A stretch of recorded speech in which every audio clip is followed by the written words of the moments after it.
You're a little gay boy, aren't you? Was diving into cave of getting stuck. When he realized that the cave was slowly getting narrower, he seemed to have gotten stuck, but his phone was exactly on 67%, so he called his friend who would never do him harm. Yo, come down! I don't.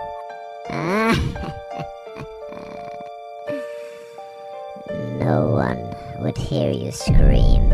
I'm gonna goon you! That was kinda good though. Hey. Here comes a big one. Oh, my dingleberries! Yo, hold on. TS kinda good though. Hey, we should do it again though. They did it again and again, happily ever after, until they got slimed. On everyone watching this soul, this happened. Send this to someone to ask. Slid down the cross-shaped cave until he felt a gut-wrenching and nerve-wracking pain in his neck. It was lodged in one of the small crevices at the bottom, and he had no way of getting out. He was stuck. He yelled out, No! in order for his friends to hear and send some help. So what they did was throw boulders and rocks in an effort to push him out to the other side, but it only aided in his torture. He was pronounced dead 3 minutes before rescuers arrived to remove the rubble from his body.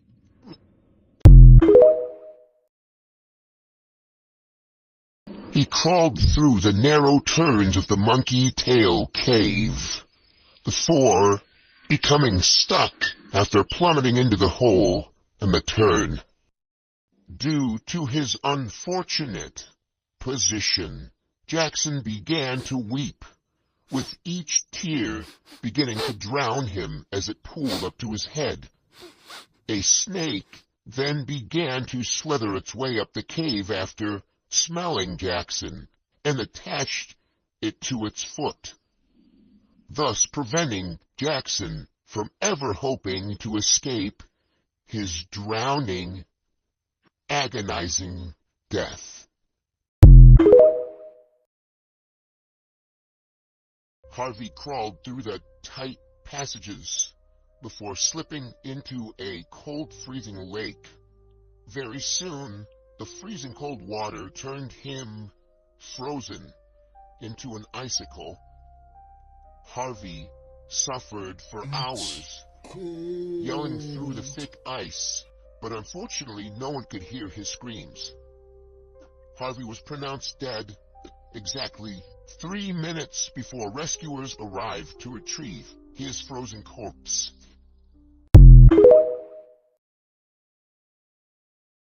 It was difficult for her to fit her body through the tight cave, but especially difficult once she was stuck. Help! She screamed out, which attracted nearby rats to her position. The rats found her immense size very pleasing, and they began to feed.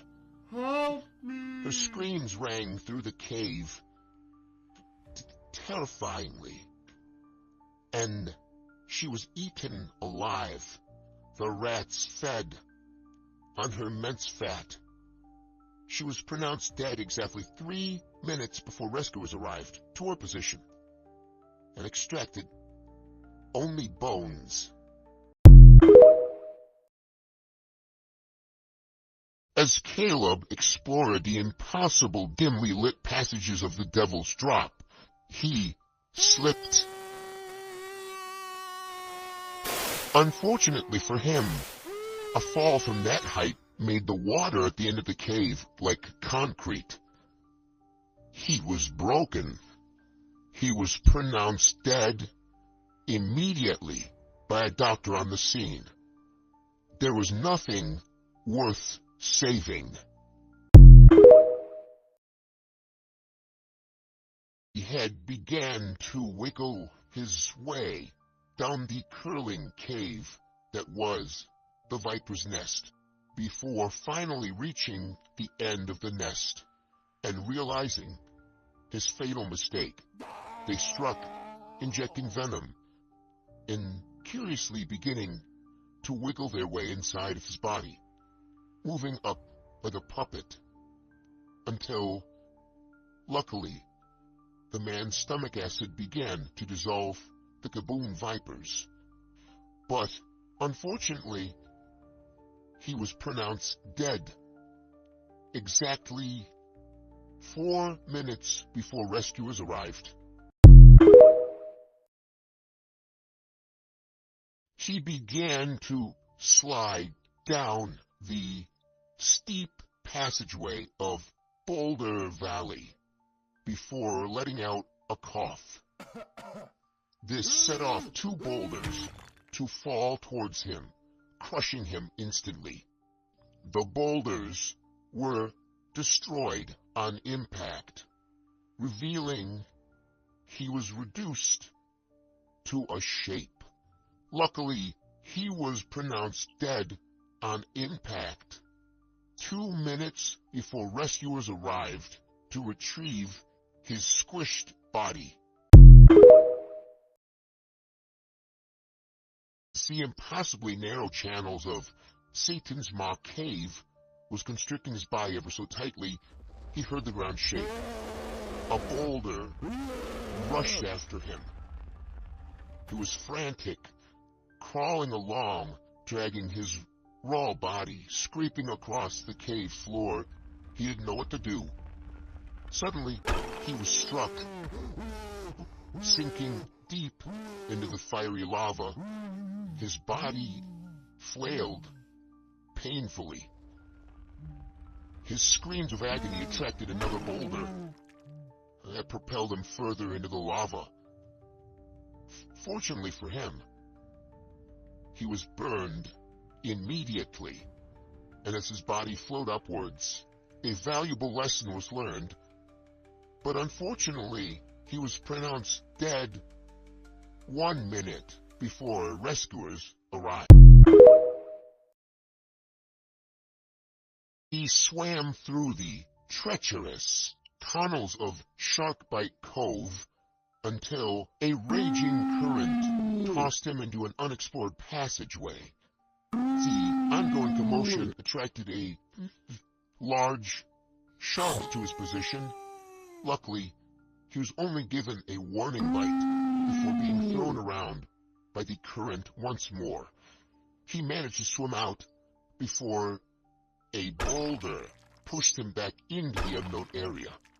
He was flattened by the impossible weight of the boulder. Luckily, he survived until his air ran out and was pronounced dead 2 minutes before rescuers arrived.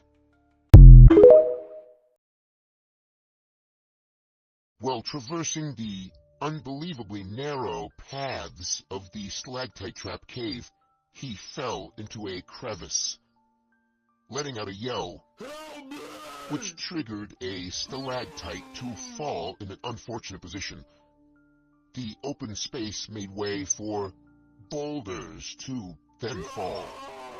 This was probably very painful, and he learned a valuable lesson. He realized his mistake for next time and survived 4 hours, and was unfortunately pronounced dead 4 minutes before rescuers arrived. As Mr. Newman pushed through the damp, moist passages of the puffer perch, one of the animals attacked, dragging him into the water. Soon the fish began to swarm, slithering their way inside of Mr. Newman's body. As they began to expand, his body grew rapidly, puffing like a balloon, floating to the surface. It grew until it popped. But fortunately, he died immediately, although there was nothing for rescuers to retrieve. Mr. Newman was gone.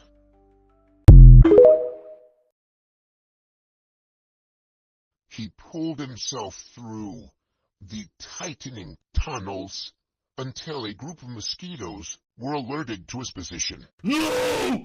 Pesky bug! Infiltrated his position and sucked him dry. He was shriveled.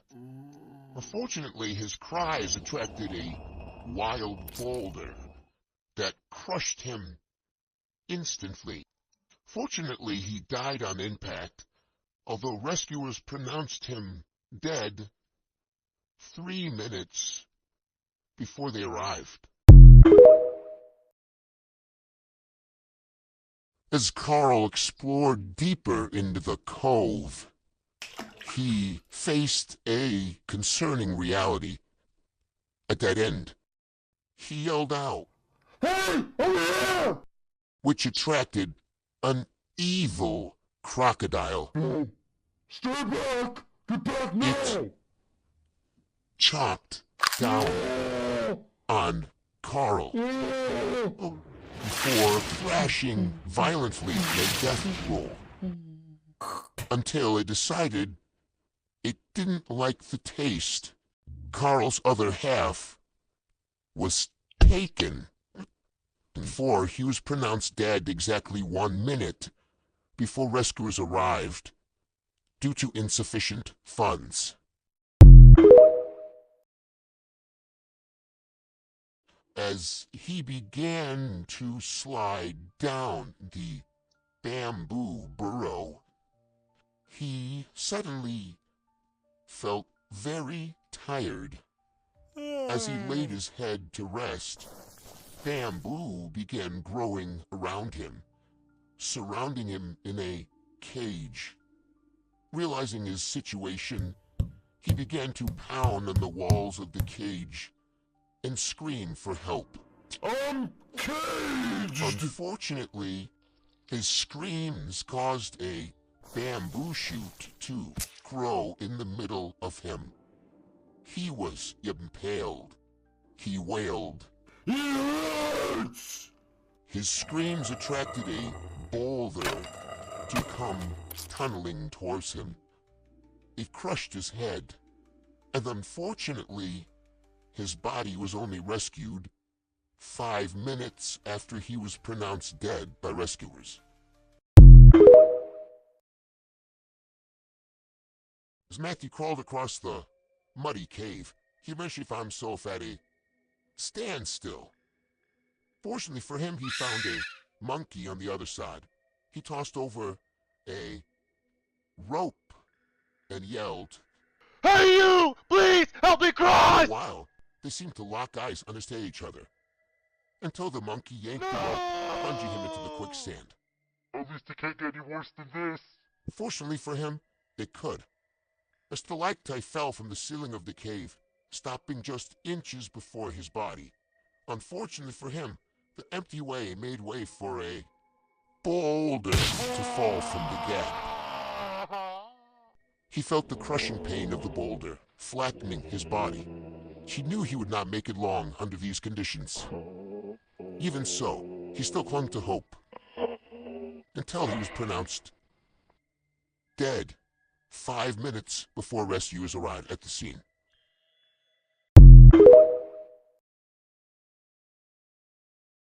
As Victor moved his body through the ever-so-tightened tunnels of Brittlebridge Cave, Spencer found himself at a standstill. Before stood him a bridge and a sign on the other side. He could not make out what the sign read, so he decided to go with his gut and attempt to cross the Brittlebridge.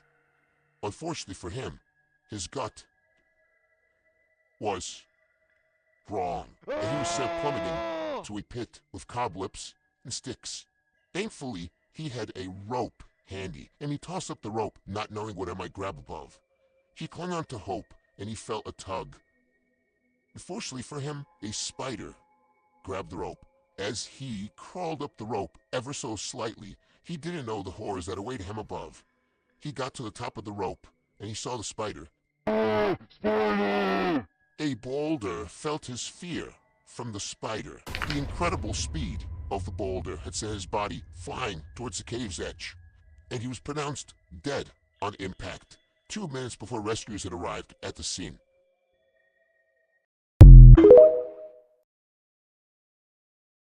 As he crawled through the Triassic cavern, he came to a stop, admiring the Tyrannosaurus skull. It's incredible. He said.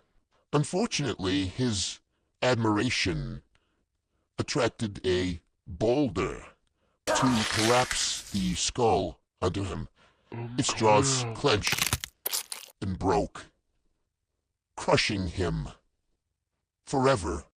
Fortunately, rescuers arrived to extract the valuable T-Rex skull and preserve it in a museum. As Gabriel moved through the impossibly tight caverns of Gaboon Gallery, he came across a sign. Not wanting to take the risk, he turned his body back around and began to crawl towards the entrance. Unfortunately for him, he began to hear a hissing sound, and 2 Gaboon vipers emerged on both sides of him. Fortunately for Gabriel, the vipers had stopped just inches before him. Seeing as he was surrounded on both sides, he started to toss stakes to the Gaboon vipers in the hopes that they would spare his life. Unfortunately for him, the Gaboon vipers did not like the well-done steak, and they injected him with venom.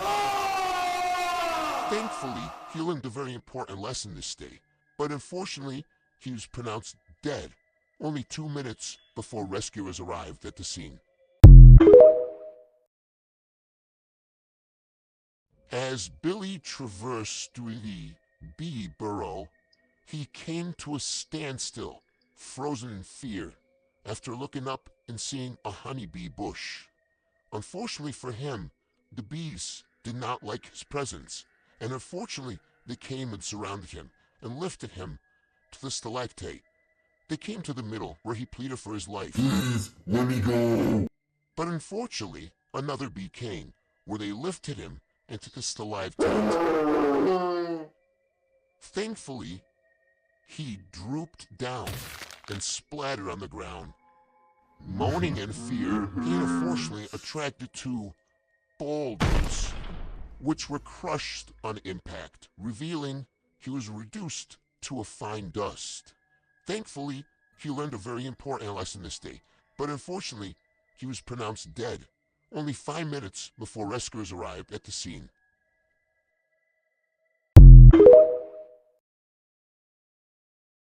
As he explored the Bear Burrow cave, he made a grim discovery. He came across the bear sign. A futile attempt to escape, which attracted a bear that was provoked by his rowdiness.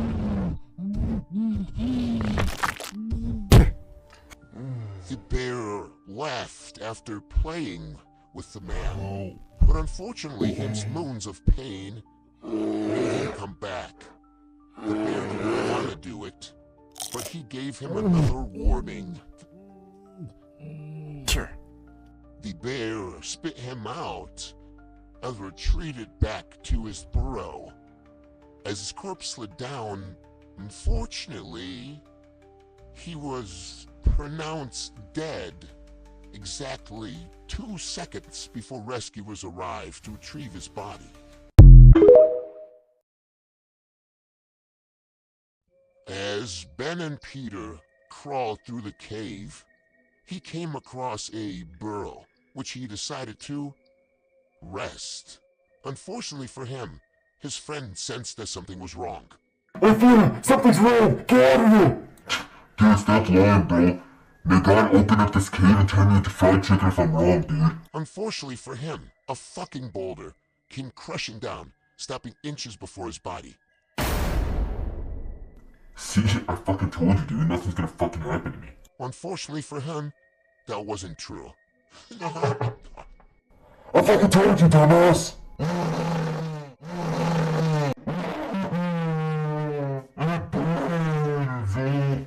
Unfortunately for him, he was fried into a fucking piece of chicken, which I bet tasted delicious.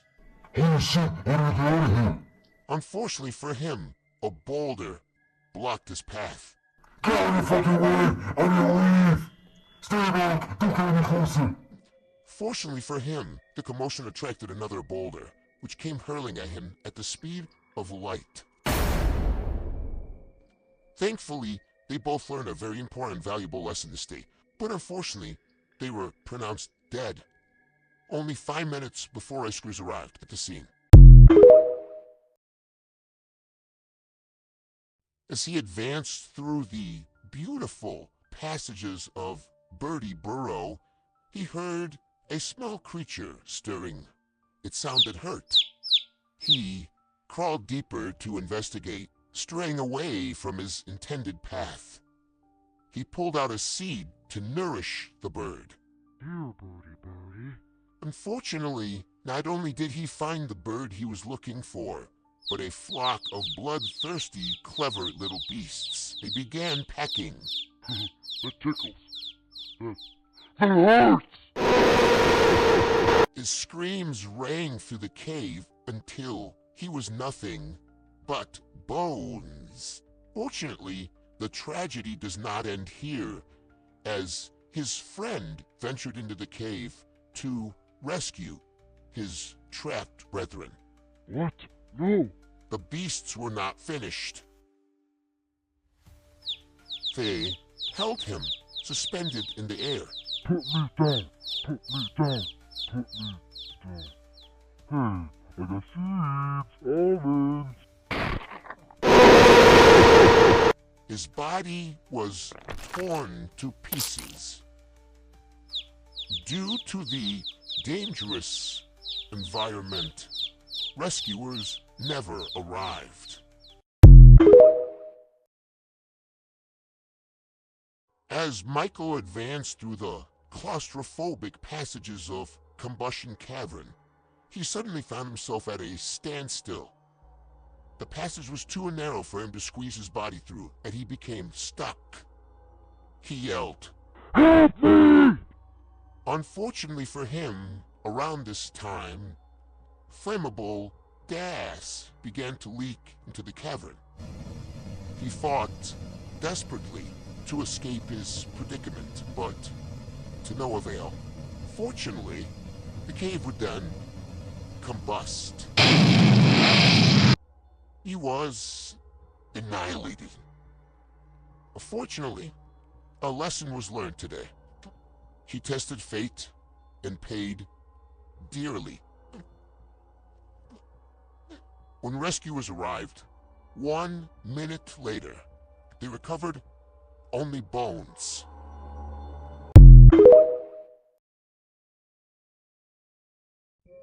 As William crawled through Whispering Wolf Cavern, he came to a stop, realizing that he wasn't alone in the cave.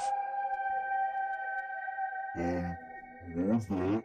Unbeknownst to William, he attracted a pack of wolves that were fortunately not vegan. No! Unfortunately, the wolves did not take kindly to his request and dragged him back to their lair. Let me go!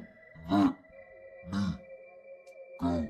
Due to William's quick thinking, he decided to whistle, which caused a boulder to come crashing down, saving William's life. Let's go! I'm saved! Little did William know, the commotion of the first boulder caused the second boulder to come, pinning his legs, making him unable to move. Thankfully, William learned a very important lesson this day, but unfortunately, he was pronounced dead, only 2 minutes and 35 seconds before rescuers arrived at the scene.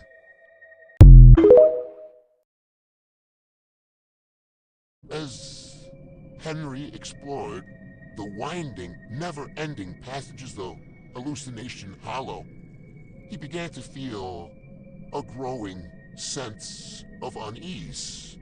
As he advanced through the cave, Suddenly he heard,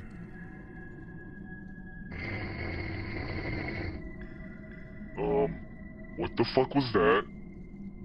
Probably just my imagination.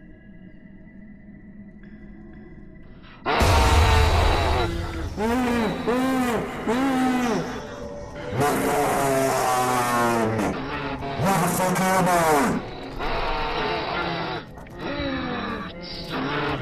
he stood, frozen in fear, until he suddenly realized it was an imagination. Where the fuck did I go? Unfortunately for him, his screams of terror attracted a boulder. The impossible weight of the boulder crushed him, and rescuers pronounced him dead 1 minute after arriving onto the scene.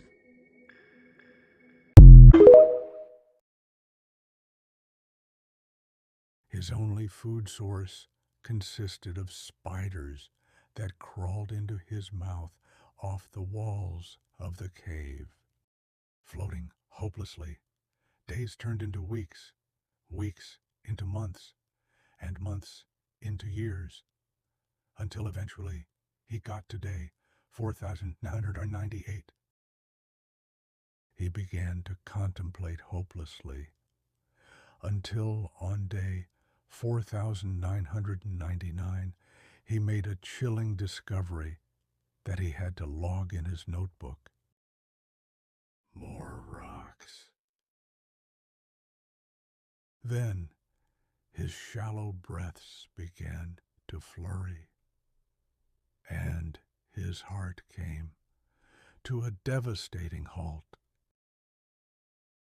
He was pronounced dead on day 5,000, 5 minutes before a team of rescuers recovered his bloated body.